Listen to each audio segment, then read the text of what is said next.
fixemos foi coller unha xerra, xa vedes, unha xerra, encheríamola un pouco máis arriba da metade de auga, colleríamos 2 tubos de ensaio, que é isto que ves aquí, encheríamos de auga, pero sería auga con sal, porque así conduce mellor a electricidade. E isto tamén é o con sal, todo o que vedes a auga é con sal. E colleríamos as pinzas, que é para que se enganchen e non caia a auga. Encheríamos os tubos de auga e meteríamos na xerra. Os 2 cables que vedes por aquí están dentro dos tubos. Unha parte do cable vai á parte positiva da pila e outra parte do cable vai á negativa. Unha auga.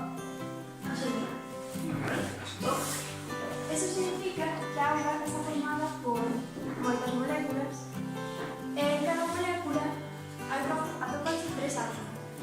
Un átomo de oxígeno e un de hidrógeno. Neste experimento separaremos hidrógenos e oxígeno. Pódese notar como o hidrógeno notase máis que o oxígeno, porque o oxígeno disolve moi ben en auga.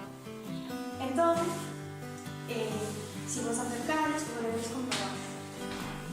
Ao conectar os cables á pila, cruzar unha reacción química, que é esa que temos escrita aí. No lado negativo, imos obter hidrógeno, e no lado positivo, imos obter oxígeno. Pero como vos dixo Ana, imos obter máis hidrógeno que oxígeno, porque disolve mellor na auga. A reacción química é un proceso por o cal un tipo de sustancia desfaise e produce sustancias novas, de acordo? Entón, nos partimos dunha sustancia que é a auga, a mesma auga que bebedes vos, vale? Sí? E ao final, imos separar e destruir este composto para formar 2 compostos novos, que vai ser o hidróxeno e máis o oxígeno, vale? Mirade, unha molécula de auga ten este aspecto, que xa vos lo dixeron eles, vale? Unha molécula de auga está formada cando empatan 2 átomos de hidróxeno cun átomo de oxígeno, vale? Ben, nós, mediante a corrente eléctrica, mediante esa pila, o que vamos facer é romper esa molécula e imos producir moléculas novas, que van ser moléculas de hidróxeno e moléculas de oxígeno. Oxígeno idéntico que está respirando vos agora, vale? Sí? Ben, o oxígeno que vos dicían eles non se vai poder ver, porque o oxígeno, ainda que se está producindo, así como se produce, queda disolto na auga, e como queda disolto, é como cando vos disolvedes sal en auga. Cando vos disolvedes sal en auga, vos vedes o sal? No. Pois aí pasa o mesmo co oxígeno, non se vai poder ver. Pero en cambio o hidróxeno non se disolve, e como non se disolve, está en forma de gas, para onde tira o gas? Para arriba. Entón, veredes que aí se está acumulando moito gas, pero non é aire, non pensades que é aire, é hidróxeno. O hidróxeno é un gas que é moi explosivo, vale? Cando se prende lume, estoupa, porque fai unha combustión super violenta, de acordo?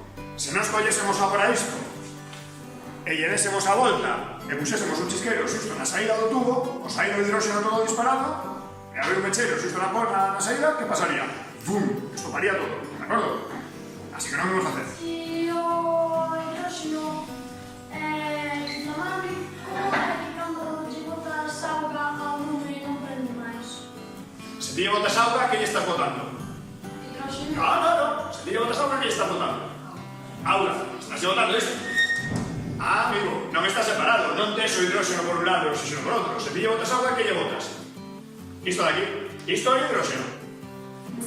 Leva átomos de hidróxeno, pero non é hidróxeno. Iso que é? Auga. E a auga arde. Ah, que é o que arde? O que arde é o hidróxeno. De acordo? Pero mentre ti non o separes, non tes hidróxeno, que tes?